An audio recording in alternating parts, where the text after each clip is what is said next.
ایک ایسا قانون ہے جس کو کسی انسان نے نہیں بلکہ رحمان نے بنایا ہے۔ کامیاب وہی انسان ہوتا ہے اس دنیا سے جو جاتا ہے تو حالت ایمان میں جاتا ہے۔ انسان اس دنیا میں جیسے بھی رہے، مفلسی میں کٹے، تنگ دستی میں زندگی گزرے یا عیش و آسائش میں گزرے، مگر کامیاب وہی ہے حالت ایمان میں جس کو موت آ جائے۔ خوش نصیب وہ ہے جو ایمان کی حالت میں مرے۔ خوش نصیب اس دنیا میں وہی شخص ہے کہ جب اس کو موت آئے تو اس کی زبان پر لا الہ الا اللہ محمد رسول اللہ کے نغمے رہے۔ خوش نصیب وہ ہے جو اس دنیا سے رخصت ہو رہا ہو اور اس کی زبان پر کلمہ پاک کا ورد ہو۔ بتانا مقصد یہ ہے کہ خوش نصیب ہر وہ شخص ہے کہ جب اس کو موت آئے، یعنی جس نے اپنی آخری سانس لیتے وقت بھی حالت ایمان میں جو شخص رہا وہی خوش نصیب اور کامیاب شخص ہے۔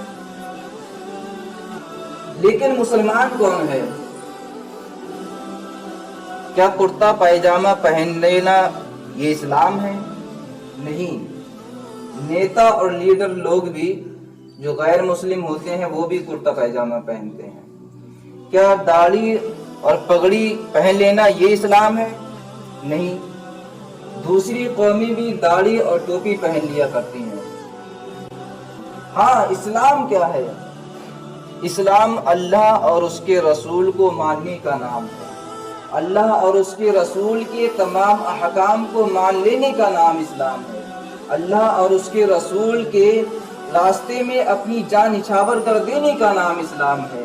اللہ اور اس کے رسول کی رضا کی خاطر اپنا جان و مال قربان کر دینے کا نام اسلام ہے، اور اسی اسلام کے ماننے والے کو مسلمان کہا جاتا ہے۔ تو عزیزان ملت اسلامیہ، آپ اللہ کے رسول صلی اللہ تعالی علیہ وسلم کی زندگی کا مطالعہ کریں تو مصطفیٰ جان رحمت صلی اللہ تعالی علیہ وسلم نے اللہ کا ہر حکم ہم تک پہنچایا، اور آپ قانون ساز بھی تھے۔ جو میرے حضور نے فرما دیا وہی اللہ نے قانون بنا دیا۔ دور حاضر میں، اس دور میں بھی لوگ قانون بناتے ہیں مگر وہ قانون ٹکتا نہیں ہے۔ اس کی چند وجوہات بھی ہیں۔ ایک تو یہ کہ اگر اس دور میں کوئی قانون بناتا ہے تو وہ خود عمل نہیں کرتا، دوسروں کو عمل کے لیے کہتا ہے۔ یہی وجہ ہے کہ کوئی بھی اس دور کا بنایا ہوا قانون وہ زیادہ سمے تک ٹکتا نہیں۔ اور ایک وجہ یہ بھی ہے کہ اگر اس دور میں کوئی قانون بنائے بھی کسی بھی حوالے سے تو انسان ہی بنائے گا نا، اور انسان کے افکار، اس کے اذہان محدود ہیں۔ انسان اگر کوئی قانون بناتا ہے تو وہ ماضی کو اور حال کو دیکھ کر کے، یعنی جو زمانہ گزر چکا ہے اس کو لے کر کے، اور جو موجودہ زمانہ چل رہا ہے اس کے اوپر غور و فکر کر کے قانون بناتا ہے۔ یہی وجہ ہے کہ انسان کا بنایا ہوا قانون آنے والے وقت میں لوگوں کو فائدہ نہیں پہنچاتا، اس لیے مانگیں اٹھتی ہیں کہ اس قانون میں بدلاؤ کیا جائے یا رد کر دیا جائے اس قانون کو۔ مگر آج سے 1400 سال پہلے جو قانون رسول اعظم سراپا حبیب مقدم صلی اللہ تعالی علیہ وسلم نے جو قانون آج سے 1400 سال پہلے ہمیں رات کو دیا وہ آج بھی ویسا ہی ہے اور صبح قیامت تک ایسا ہی رہے گا۔ کیوں؟ کیونکہ اگر کوئی انسان قانون بناتا ہے تو وہ ماضی اور حال کو دیکھ کر کے بناتا ہے، تو وہ قانون مستقبل میں آنے والے لوگوں کے لیے فائدہ مند نہیں ہوتا، اس لیے اس کو رد کرنا پڑتا ہے۔ مگر مذہب اسلام ایک ایسا قانون ہے جس کو کسی انسان نے نہیں بلکہ رحمان نے بنایا ہے، اور اللہ رب العزت جو پہلے ہو چکا ہے اس کو بھی جان رہا ہے، اور جو ہو رہا ہے وہ اس کا بھی علم ہے اس کو، اور جو ہونے والا ہے اللہ تعالیٰ اس کو بھی جانتا ہے۔ اس لیے اللہ نے جو مذہب اسلام جو قانون ہمیں دیا ہے وہ اس طریقے سے تیار کر کے دیا ہے کہ جو لوگ گزر چکے ہیں انہوں نے بھی مذہب اسلام سے، اس قانون سے فائدہ لیا ہے، اور جو موجود ہیں وہ بھی اس کی برکتیں لوٹ رہے ہیں، اور آنے والے زمانے میں جو لوگ ہوں گے وہ بھی مذہب اسلام سے فیضیاب ہوتے رہیں گے۔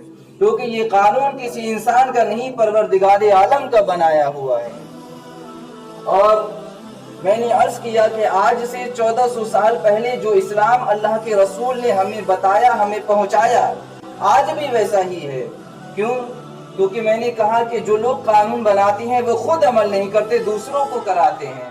مگر اللہ کے رسول صلی اللہ علیہ وسلم نے اللہ کے جس حکم کو بھی ہم تک پہنچایا تو پہلے اس پر خود عمل کیا ہے، اس کے بعد ہمیں عمل کا حکم دیا ہے۔ اللہ کے رسول صلی اللہ علیہ وسلم، آپ مثال سے سمجھے، اللہ کے رسول نے اگر نماز کا حکم دیا ہے تو سب سے پہلے رسول عربی نے خود نمازوں کی پابندی کی ہے۔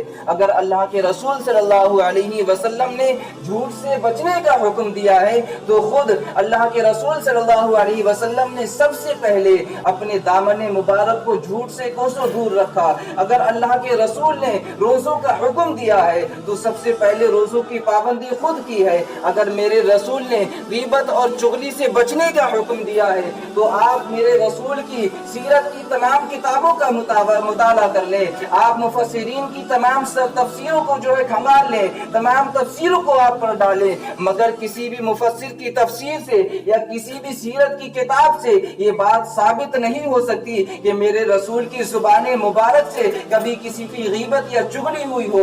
اس لیے اللہ کے رسول نے اگر غیبت اور چغلی سے بچنے کا حکم دیا تو سب سے پہلے خود بچے ہیں۔ اگر اللہ کے رسول نے شراب نوشی سے بچنے کا حکم دیا تو پہلے اس سے خود کوسوں دور رکھے ہیں، اور اسی چیز کا نام اسلام ہے۔ اسی چیز کو اللہ کے رسول صلی اللہ علیہ وسلم نے ہم تک پہنچایا، اور یہی وجہ ہے کہ جو قانون ساز تھے پہلے انہوں نے خود عمل کیا، اور یہی وجہ ہے کہ جو مذہب اسلام اب سے 1400 سال پہلے تھا وہ آج بھی ہے اور صبح قیامت تک رہے گا، اس میں کوئی بدلاؤ نہیں ہو سکتا۔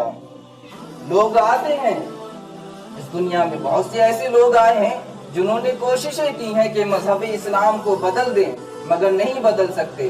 وہ اپنا منہ کالا کر کے چلے گئے، اور جو بدلنے کی کوشش کریں گے ان کے منہ بھی کالے ہوتے رہیں گے، مگر مذہب اسلام کو کوئی بدل نہیں سکتا۔ یہ بات مذہب اسلام کی ہے ہم نے۔ یہ مذہب ایک اور حوالے سے آپ سنیں، اس دنیا میں کتنے مذہب ہیں؟ بہت سے مذہب ہیں، عیسائی، پنجابی، بہت سے مذہب ہیں، مگر سب سے کم وقت میں سب سے زیادہ پھیلنے والا اگر کوئی مذہب، کوئی دھرم ہے تو وہ مذہب اسلام ہے۔ اس لیے کہ یہ مذہب ایسا مذہب ہے کہ اس کے ماننے والے تو اس کی حقانیت کو مانتے ہی ہیں، دوسری جو قومیں ہیں وہ بھی اسلام کو حق اور برحق مانتی ہیں۔ یہی وجہ ہے کہ یہ مذہب اسلام سب سے کم وقت میں سب سے زیادہ پھیلنے والا مذہب ہے۔ آج بھی اگر اس پر ریسرچ کیا جائے تو یہی چیز سامنے آئے گی، اور لوگوں نے ریسرچ کیا، اس چیز پر تحقیق کی ہے تو یہ چیز سامنے آئی بھی ہے۔ آج بھی اس دنیا میں جتنے مذہب ہیں سب سے زیادہ تیزی سے اگر کوئی مذہب پھیل رہا ہے تو وہ مذہب اسلام ہے۔ یہ بات ہو گئی مذہب اسلام کی۔ اب بات کرتے ہیں مسلمانوں کی، اسی مذہب کے ماننے والوں کی۔ معزز سامعین کرام، اللہ کے رسول صلی اللہ علیہ وسلم نے اس مذہب اسلام کو ہم تک پہنچایا۔ اب ہم اپنی زندگی کا اگر جائزہ لیں، اپنی زندگی پر اگر ہم غور و فکر کریں تو ہم دیکھیں گے کہ مذہب اسلام کی رنگ و بو کہیں دور ہے ہم سے، کوسوں دور ہے ہم سے۔ آج کون سی خامی، کون سی برائی ایسی ہے جو اسلام کے ماننے والوں کے اندر نہیں پائی جاتی؟ کون سی برائی ایسی ہے؟ اگر جھوٹ بولنے پر آپ دیکھیں گے غور کر کے تو مسلمانوں میں ایک سے ایک بڑھ کر جھوٹا موجود ہے۔ اگر آپ شراب نوشی کے حوالے سے بات کریں گے تو شراب پینے والے بھی مسلمانوں میں مل جائیں گے، جوا کھیلنے والے مسلمانوں کے اندر پائے جاتے ہیں، زناکار مسلمانوں کے اندر پائے جاتے ہیں، جبکہ سب سے اچھا مذہب اسلام، پھر اس اسلام کے ماننے والوں کے اندر یہ برائیاں کیوں؟ میرے حضور صلی اللہ علیہ وسلم کی تو یہ تعلیم نہ تھی کہ کوئی جوا کھیلے۔ میرے حضور صلی اللہ تعالی علیہ وسلم نے تو جھوٹ سے بچنے کی تعلیم دی تھی۔ آج ہم جھوٹ اس طرح بولتے ہیں کہ جیسے اسی چیز کا حکم ملا ہو۔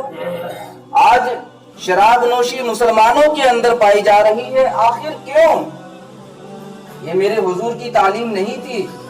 معزز سامعین کرام، آپ توجہ کریں، اللہ کے رسول صلی اللہ تعالی علیہ وسلم کو